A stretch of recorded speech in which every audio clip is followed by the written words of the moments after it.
Hello, Captains. It's the Doctor, and I am going to do some Star Trek Online news. This is as of 6/2/2016, the morning of 6/2. Well, very early morning, I should say 12 a.m. on 6/2/2016, June 2nd. So if there's any news coming out later today, because it is Thursday and this is when the game always gets a patch update, if there is news coming out later today, it will be out later today, but it's probably not out now because I'm recording so early. However, there's so much news that has been released since I last made a video about this or updated us on any news updates for the anniversary and the original series content coming and all of that to Star Trek Online. So this is an update for pretty much everything I've missed in the last 3 to 4 weeks. And that's what this is. I have not read the news. I do not know what has been announced or what has been posted on the news for the last few weeks. So this is for me as well as for y'all to see what is coming and what we can expect in Star Trek Online. Apparently there are a lot of new things coming that are going to be very good for the game, I hope. And so let's just dive into this. I don't know what to expect here, except for what's been shown on this banner passing by me here as I've been reading this. But I'm going to pretty much just open up the new news documents or the new news posts from the newest to the least newest. So we're starting with the most newest stuff first.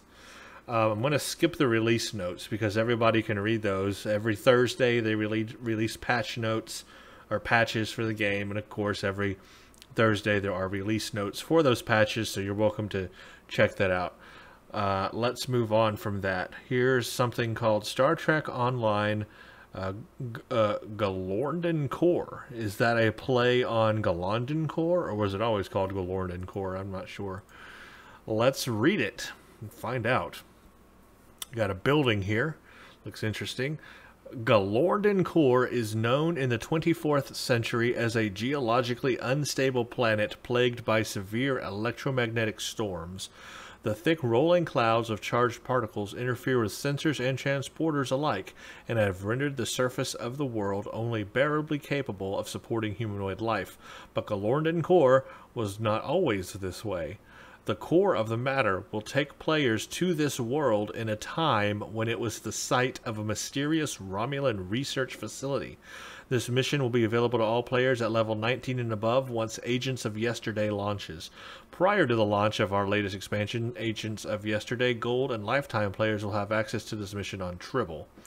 Look forward to future updates on these missions. I am not going to access Tribble because I don't want to be spoiled. I'm going to wait for all this to come to holodeck, and then I will do a playthrough of all these new missions. This apparently is going to be part of Agents of Yesterday, the big expansion that's coming, the whole original content series and the whole anniversary update, all of that, is rolled into that. I do remember this episode of TNG. This was the one where Geordi was trapped on a planet that was pretty nightmarish, and him and a Romulan had to survive together and work together to survive, and his visor was broken and was not working in that environment, so he had to rely on the Romulan for his eyes. I remember that. So that planet was definitely ravished, and I didn't know, but I guess we're going to find out here that in the past somewhere, it wasn't always like that. So it sounds like maybe the Romulans messed that planet up. But I'm looking forward to that because that is a TNG episode I definitely do remember, and having some backstory on that planet is pretty cool. I like that. They're reaching back to a TNG episode there. So that's cool. Okay, that's neat. Part of what's coming.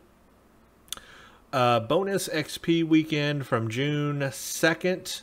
So that's right now. This is a happening now thing. From June 2nd at 9 a.m. PST to June 6th, players will be able to enjoy twice the experience. So basically extra experience points if you need them for this weekend. It's a weekend thing. During the event, content that provides skill points and expertise will reward a 100% or 2 times bonus above normal amount. So basically, if you've been leveling a character, or you need to level a character or work on leveling a character to get to 60 before all this stuff happens or whatever, this is the weekend to do it. What else do we have? I'm going to skip the Arc games. Let's see, what is this? Star Trek Online. With Star Trek Online coming to consoles, we're adding in a host of new lighting technologies, significantly improving the visual quality of the game. This is also something that's coming that I have recently become aware of, and that is that the game is coming to Xbox. Is it also coming to PS4 maybe? And that means that it looks like they're going to be doing some updates to the graphics in the game. Let's see, before that is facility 4028, I want to say. That's the facility that is in the Cardassian or the Dominion episode. So it looks like different lighting has changed. A fog has been added. Definitely looks different. I guess better. Let's see what this says. With Star Trek Online coming to console this fall, we're adding a host of new lighting technologies, significantly improving the visual quality of the game. Our deferred lighting, light probes, and improvements to our high dynamic range, otherwise known as HDR system, help provide a more realistic lighting. With these changes coming, every week we will post a before and after shot showcasing an area of the game so that you can see the progress that the team is making in updating the game's graphics and lighting. This prison facility gets a whole new level of depth and color. The added lighting effects help highlight the walkways as well as give the architecture more definition. Stay tuned to next week for even more screenshots. Okay, so they're improving the lighting. I know a lot about graphics, especially how computer graphics and all that are related to GPUs and video cards and all that, and how it's used for gaming, DirectX, the APIs, all the technologies and everything behind it, and all that goody stuff that makes games look good. So this to me is very exciting, and I know exactly what they're talking about when they talk about these things. So I'm looking forward to those improvements. While lighting is very important to any game, it'll make or break the environment in a game. One of my complaints with Star Trek Online has always been the texture quality itself is rather low. They use very low resolution textures. I hope maybe they'll be upping that or improving that. Of course, the only way to really improve the resolution of the textures is in the original art assets themselves. They would have to re-upload new art assets with higher resolution. I'm going to assume that they originally create the art assets in a high resolution anyway and then downsample it as needed in the game, so that one day, hopefully in the future, they could, if the engine supported it or they decided to, upload those higher resolution textures into the game. I would like to see that, because texture quality in this game is very low. You can improve the lighting, and that's going to help a lot, but the textures themselves, you know, when you look really close up at them, they look blurry and not very defined. So that's one aspect I would like to see improved in the game, but we'll see what this lighting happens to do here. Oh, there's a lot more here, actually. Before, after. Okay. I mean, that's definitely better lighting. Look, they even have a lens flare. See the this fire area right here? There's a lens flare coming off the fire here in the after shot. And that shows that they've improved their HDR lighting, as it said they have. So their bloom or HDR. I mean, I don't know if they're using true HDR lighting. I really almost kind of doubt that they are, but it's a bloom effect nonetheless. But maybe they are using HDR lighting. If they are, then that would be a big improvement for sure. I'm just glancing over this to see if there's anything noteworthy here. See, we invested heavily in our engine and added several modern lighting technologies that significantly improve the visual quality of the game. Deferred lighting, light probes, and improvements to our high dynamic range lighting system combined to provide more realistic lighting that feels like a true refresh to the game. These technology and the skilled artists that bring them to bear create an experience that is not only more immersive, but simply put more beautiful. To the community that has been with us for over half a decade, I want you to know that these lighting improvements will be coming to the PC version of the game later this year. Okay, now this doesn't say this is coming with Agents of Yesterday, but it does say it's coming later this year. So we might not see it until then. That's a shame we have to wait that long, but at the same time, hopefully it will be a big improvement. Alongside the lighting system, we decided the entire UI needed not only a complete graphical overhaul, but to have its entire back end rewritten. Oh yes, thank goodness for this. The goal here was to create a UI that was incredibly streamlined on the back end to ensure the best game performance possible, while also creating a brand new experience purposely built for the controller. Thank you. I hope this translates to the PC, because as everybody knows, when you open up any UI in the game, your frame rate drops in half. I mean, that's a major problem. So I'm hoping that that's fixed on the PC side. In addition to all these exciting changes, we also made improvements to episodic flow and player progression. So all that's kind of specific to the console version.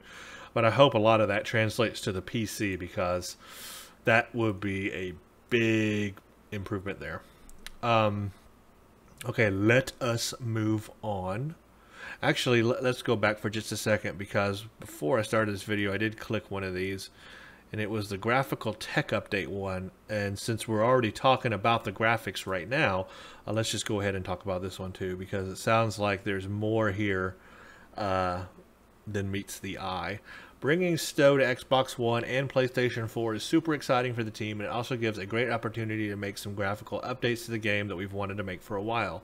Stow has been in development for over 7 years, and during that time, graphics technology has changed by leaps and bounds. Behind the scenes, we've been doing a lot of work on the Cryptic Engine's graphics capabilities. However, those updates have not been ported over to Stow yet.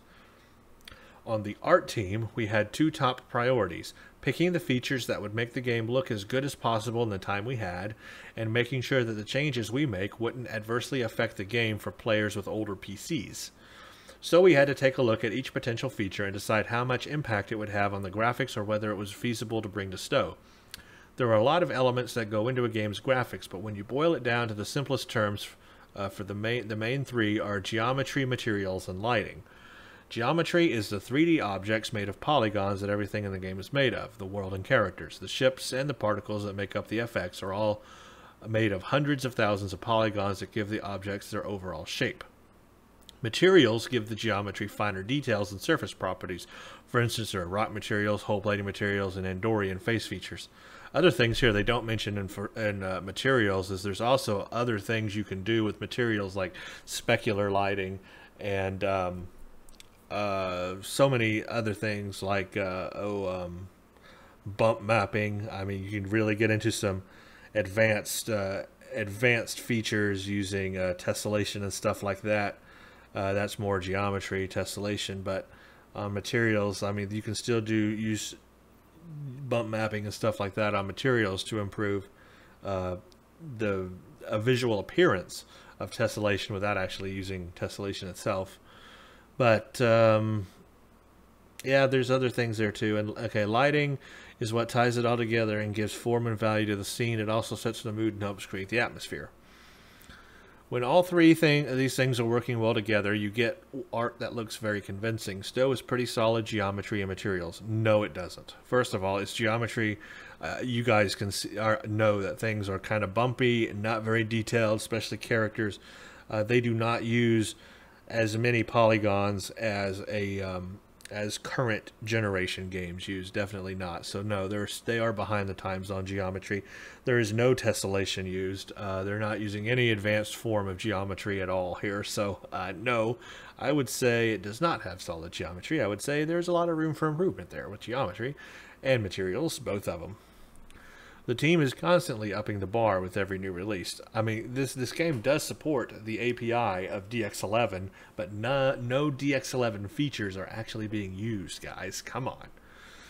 The team is constantly upping the bar with every new release, going back and refreshing older art assets to keep Stowe not only looking good, but looking consistent. Well, I haven't noticed any change in the art assets. I don't know about you guys, but I sure haven't. The lighting system, on the other hand, was way out of date. It was pretty obvious that updating the lighting would have the biggest impact, not only to the look of the game, but to the lives of the artists that are developing it. They have to jump through a lot of technical hoops to get the lighting to look good by today's standards. So we decided that the best features to add would be lighting-based, deferred shading and light probes, as well as some updates to our HDR lighting and post-processing. See, I kind of highly doubt they're using true HDR lighting in the past. Maybe they are now, but their bloom effect is, I think, a fake way of doing HDR lighting. I highly doubt it's doing floating point HDR lighting unless they've changed that. But anyway, deferred shading, that is a modern technique. Now, deferred shading has problems with multi-sampling anti-aliasing. So I don't know if they're going to still have MSAA supported in the game, or if they're going to use super sample based AA or some kind of shader based AA. They could do a shader based AA. If they could introduce FXAA or SMAA into the game, that would be really, really cool for them to do, and I wish they would, because that works well with deferred shading. But I know MSAA can have conflicts unless you stick. I think you can overcome that with the DX11. I think there's something in DX11 that will allow you to overcome deferred shading and MSAA. But if they're using DX9, and this game does support DX9 because it's backwards compatible with that, I think deferred shading plus MSAA is a problem. So I don't know how they're going to overcome that. That'll be interesting to see. And we'll have to see what these HDR lighting and post-processing effects change here. With Stowe's old lighting model, artists would only be able to use a few lights in any given scene, so that they had to be very creative to make a scene look convincing. With this update, we moved Stowe to deferred shading. It basically means the artists can use as many lights as they need to light their scenes. They have to be careful not to go overboard because it can affect performance, but it gives them a ton of freedom to light things they wouldn't have been able to in the past. Every computer screen, street light, and fire can now be a light source. Okay, I didn't know that they couldn't be before, so I guess that's a big improvement. Correct lighting adds an incredible amount of realism to the game and makes everything feel much more immersive. Light probes are very cool technology that allow the artist to place small objects called probes into the scene that analyze the lighting and compute bounced and reflected light. There are two types of probes, diffuse and specular. Oh, see, I was talking about specular lighting, so they are now able to use specular lighting. Diffuse probes create bounce light and specular probes create reflections. The end result is that the game has a much more realistic look, with objects feeling grounded in the scene with much more accurate reflections. Okay, good, finally. But you know what? Diffuse and specular lighting have been used in games, I mean, in the last 5 years. So Stowe was actually behind the times, graphically speaking, when it was released. And it's really behind the times now.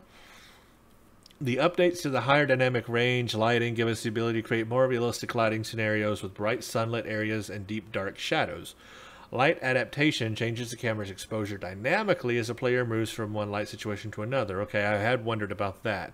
It does do that. It lets the artist create a dark interior, leads to a brightly lit midday exterior scene, blah, blah, blah. We've also improved the quality of Stowe's bloom, which helps things that should appear to glow, like fire, ship nacelles, and special effects.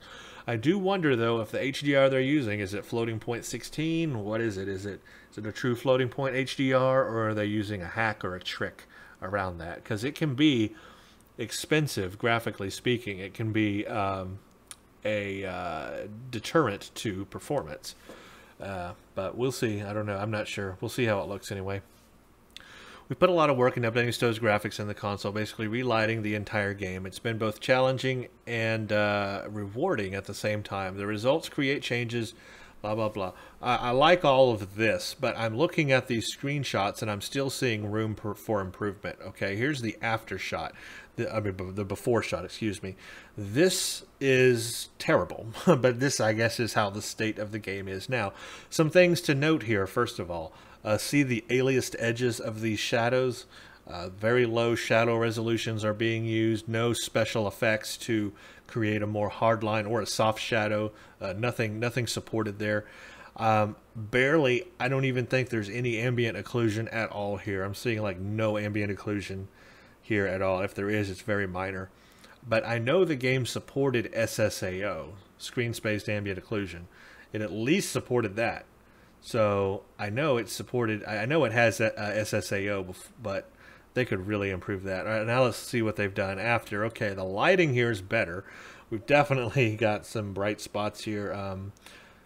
Now in this scene, I am seeing ambient occlusion. See the edges here, here, and here, definitely here.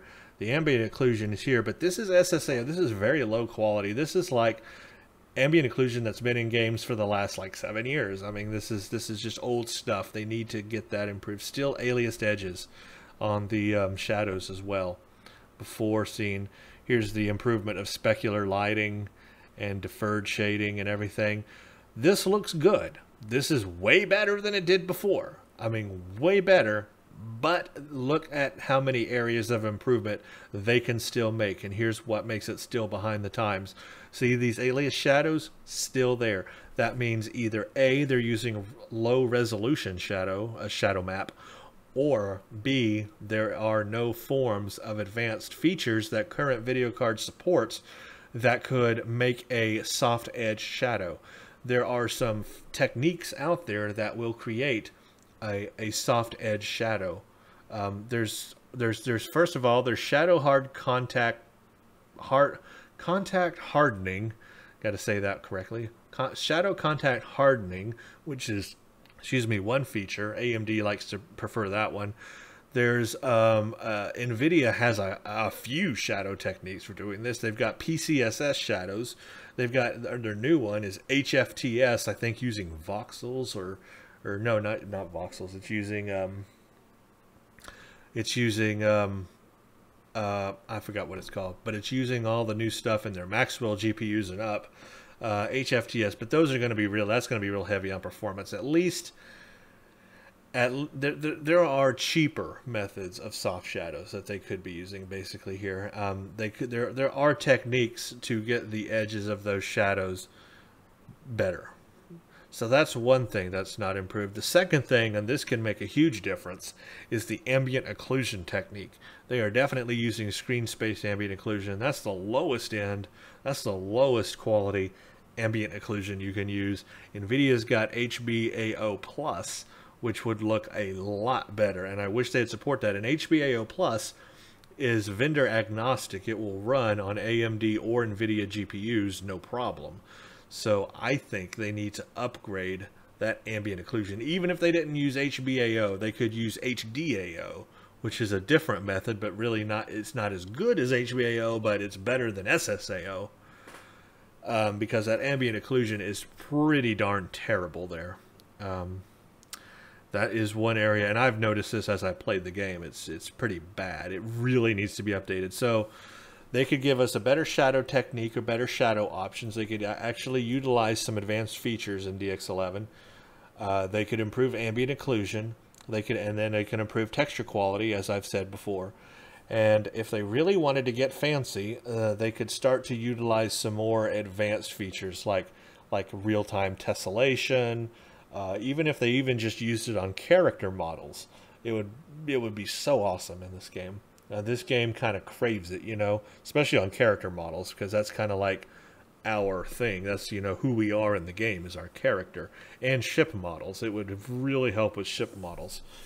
And then if they really wanted to break the mold and push forward on graphics, they need to get on the DX12 bandwagon. It's here, it's out. Of course, you need Windows 10 for it, but video cards can now support it. The drivers support it. The API is there. Even if they don't use it for a visual quality benefit, they could use it for a performance benefit, and that alone would help. Then they can add some more of those lights that they want to add and bring back some of that performance with the improvements in DX12. Also, DX12 can help a whole lot with CPU utilization, and it uses multi-threading on CPUs a lot better than DX11.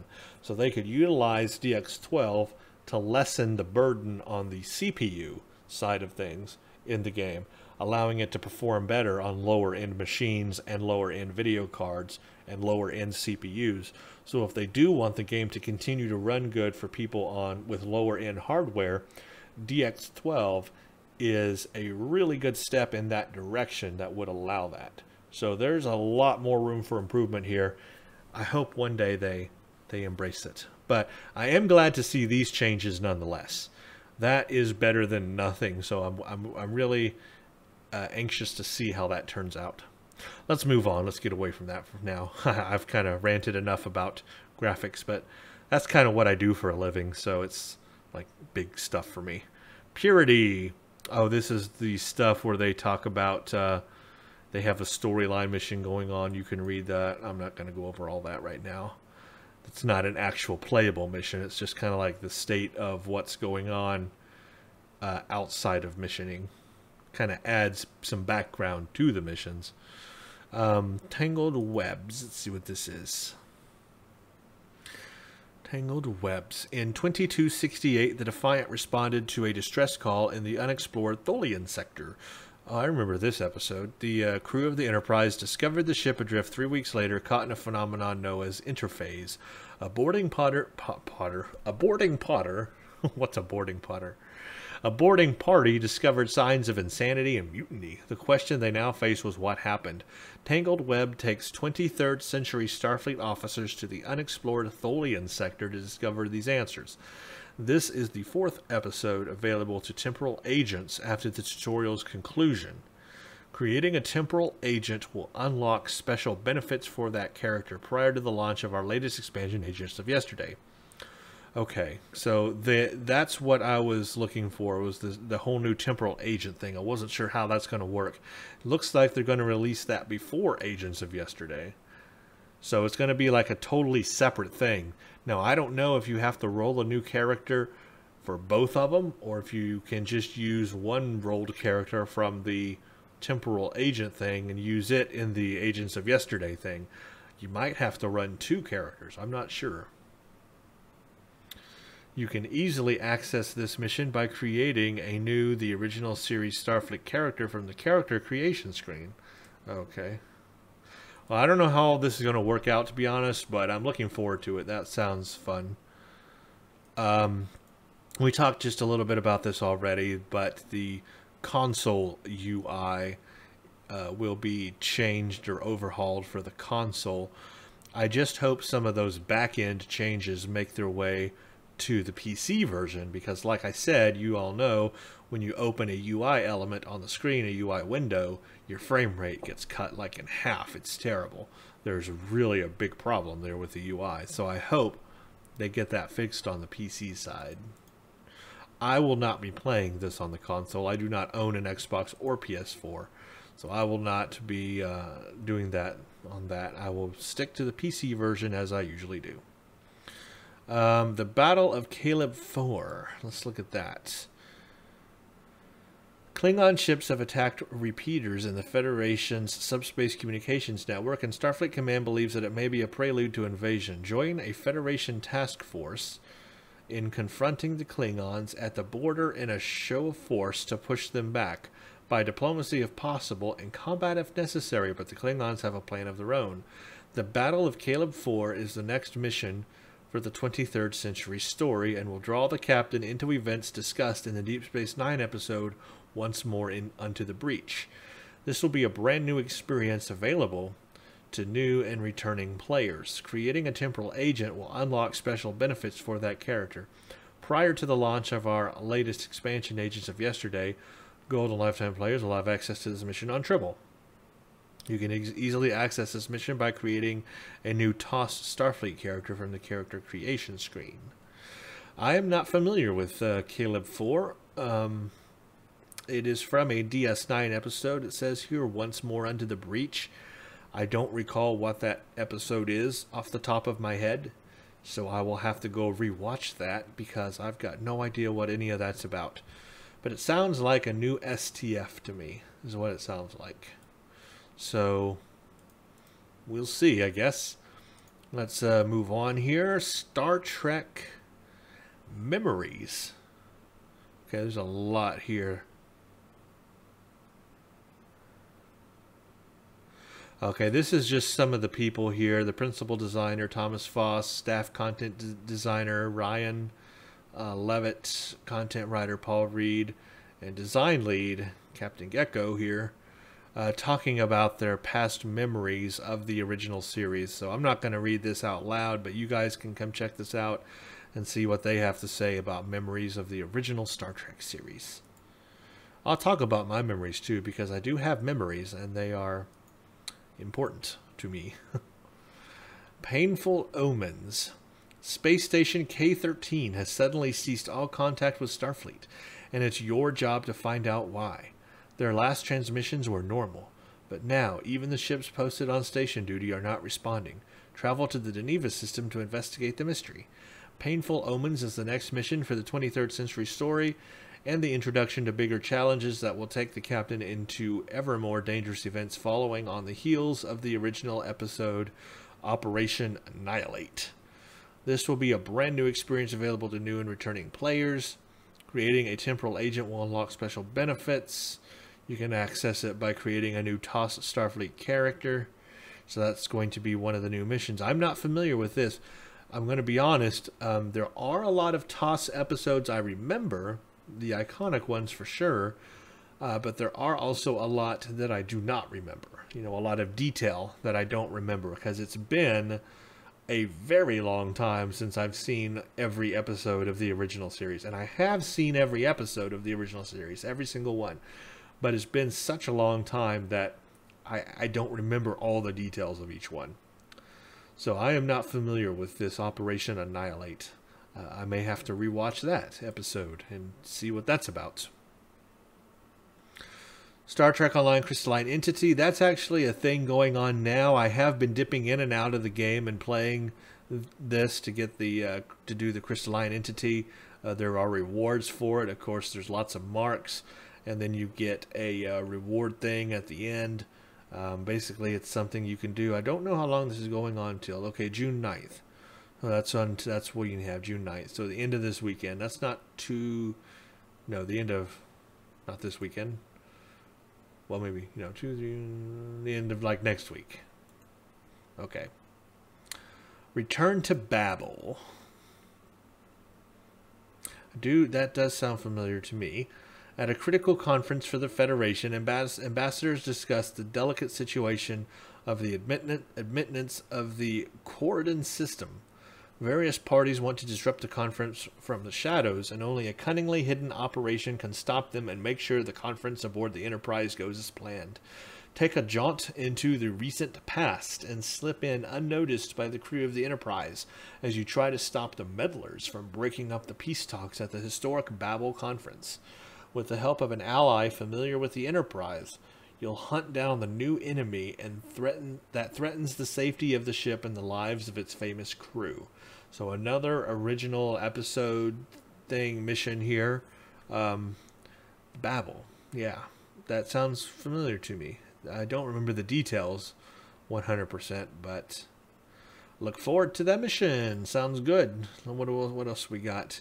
Release notes, R&D pack, Jem'Hadar strike ship or Jem'Hadar recon ship, and our new R&D pack promotion.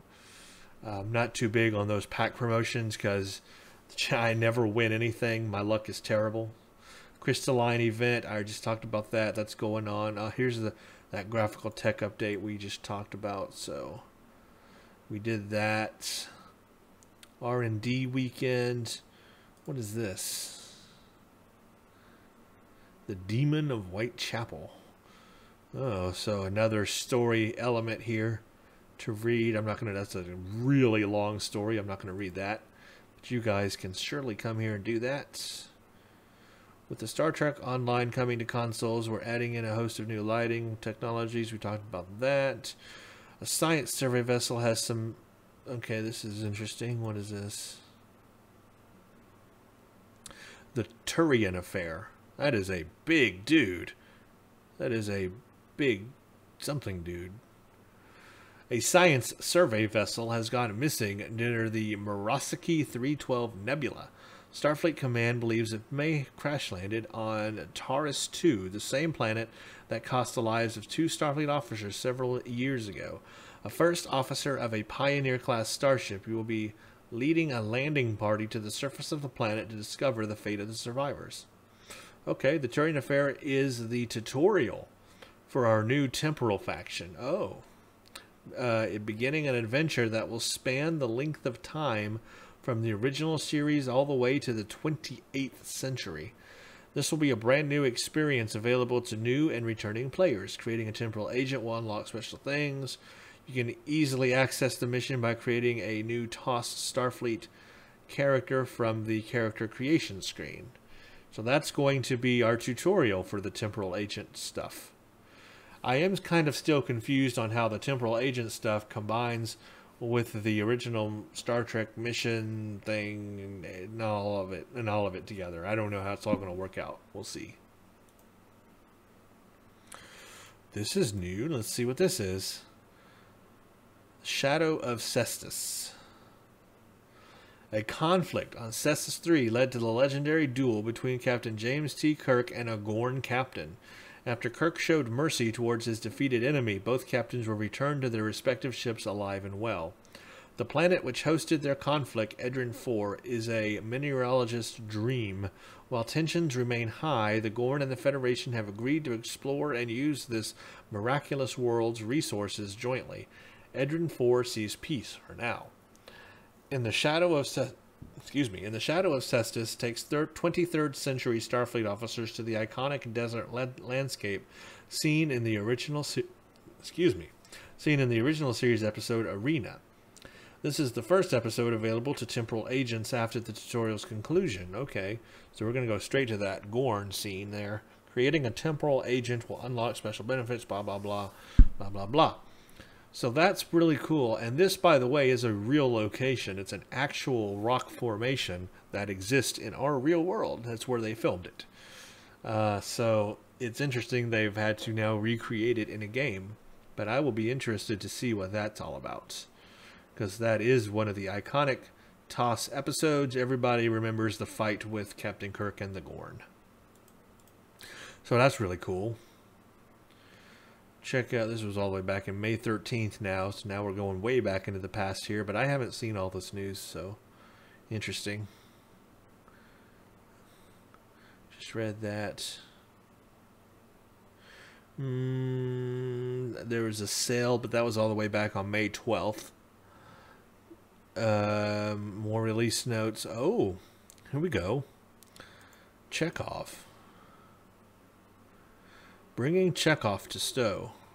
Ooh, look at that. There's an older Chekhov. There's a younger Chekhov. This is cool. Star Trek Online is proud to announce the arrival of Walter Koenig in the game. He'll be taking Pavel Chekhov into a new frontier, joining forces with captains as they strive to keep the galactic timeline safe and secure. Things have changed in our timeline for Chekhov since the incident on board the Enterprise B and the loss of Captain Kirk. He's been promoted to captain and has joined the ranks of the Temporal Agents, where he'll play a role in several missions. Really? He joined the Temporal Agents, huh?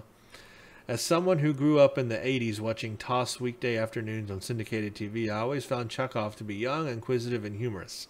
He reminded me of the Davy Jones from the Monkees, another show I watched then.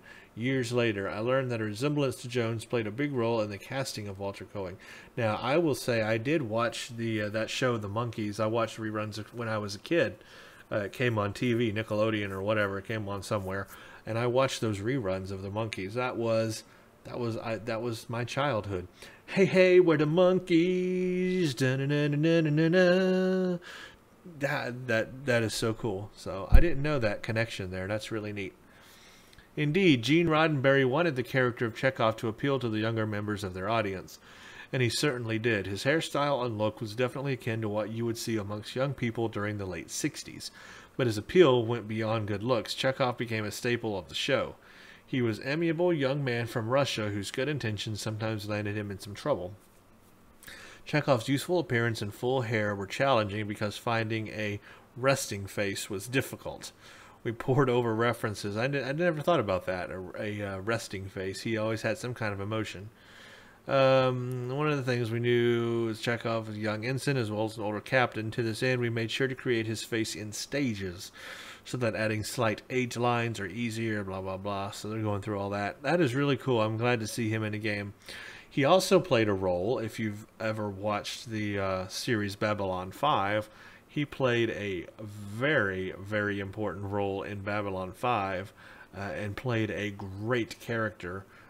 Character you would hate to love, but he did that character well.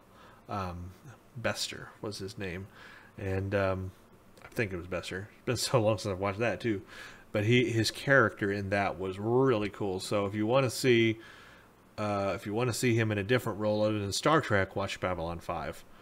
That's really cool. Okay, so he's going to be in the game as a temporal agent. Of course, there's the Xbox One and PS4 announcement. We know that. Oh, look who this is. This is Daniels from Enterprise, 31st century. He is a time travel from the above the 29th century. Wow. Matt Winston joins Star Trek Online, reprising his role as the enigmatic temporal agent known as Daniels. A key player in the temporal war, Daniels will join captains on many missions throughout time and space. In our timeline, Daniels has continued to defend the timeline against rogue agents after working with Jonathan Archer during the temporal Cold War. There are many more battles in time to be won, however. We first begin by, guys, they're going to talk about how they, built his character and everything. That's all great. I'm not going to go over all that. You can read on how they actually created his character, but just the fact he's going to be in the game is what's noteworthy here. Daniels is back. Daniels is in Star Trek Online. So if you did not like the temporal Cold War in Enterprise, if you never wanted to see Daniels again and were glad when they finally ended his arc there, well, sorry to say he's back. We got Lita. Chase Masterson returns to the game as the sinister Lita. That was back on May 6th. Scotty, huh? Lita's already in the game. There's really no reason to talk about her. Montgomery Scott, played by James Doohan, is one of the most recognizable characters in all of science fiction. His very name brings images of a highly skilled, lovable, and often concerned technician. Even people who don't know Star Trek know the phrase, "Beam me up, Scotty," which, by the way, I don't think was actually ever said in the original series TV show. Now, it was said in a movie. They did say "Beam me up, Scotty" in one of the movies, but I don't think it was ever actually said in the TV series.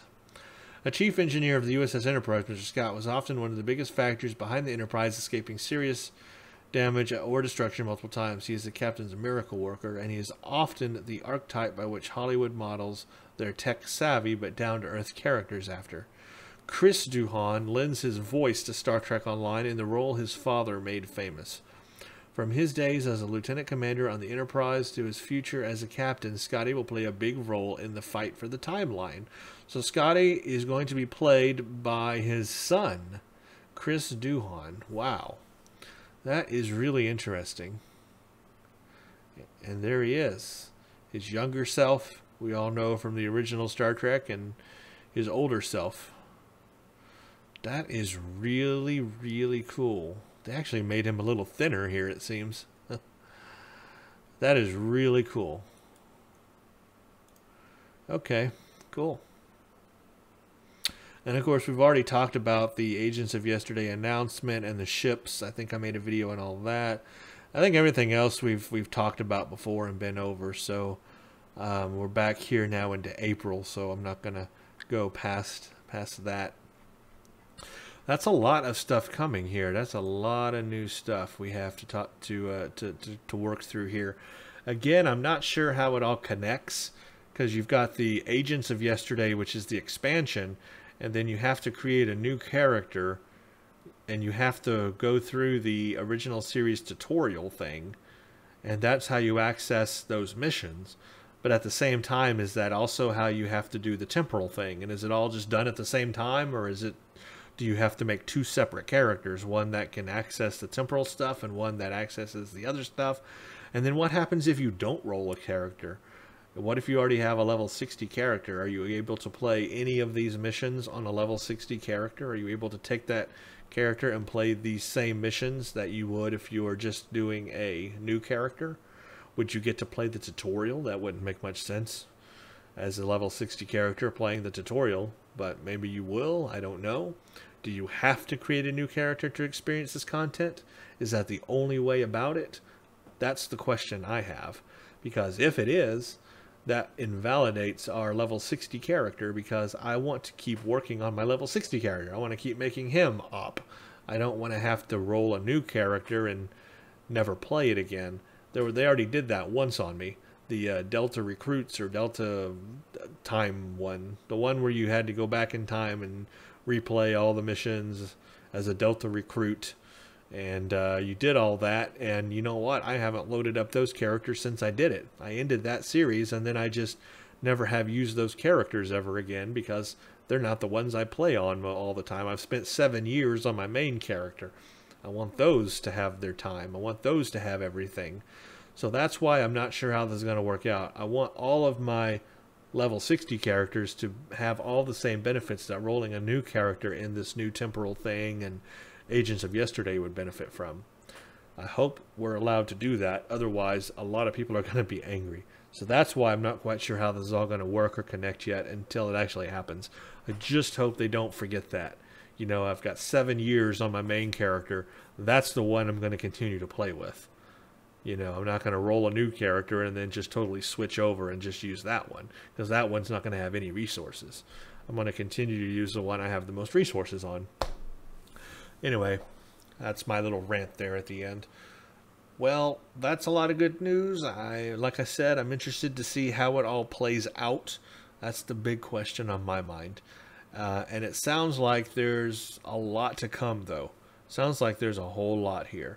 And I like the fact, the big news to me here is the fact that we're getting finally a graphics update after 7 years. That to me is incredible. So I'm looking forward to that. But it sounds like it may not come till the end of the year. It sounds like it may not come with Agents of Yesterday. It sounds like it may come later on in the year. But even so, I'm looking forward to that, because it's a long time coming. They need to overhaul the engine. I mean, just look at what all they've done with World of Warcraft. That game is based on an ancient engine. But yet, over time, they've been able to work it up, redevelop it, rewrite it, and now there's like a DX11 version of it, when no one even could conceive of a DX11 version existing when that game first came out. So, you know, it's evolved over time, and I want to see Star Trek Online do that. It needs to keep evolving its engine moving forward, else it just, you know, starts looking like a very outdated game, which it really does. Polygon count is very low in the game. I don't care what they say. It's pretty low. Texture quality is pretty low. All these things can be vastly improved, and they need to do it. Alright, well, anyway, I'm ranting again. Thanks for watching, and stay tuned for the next one.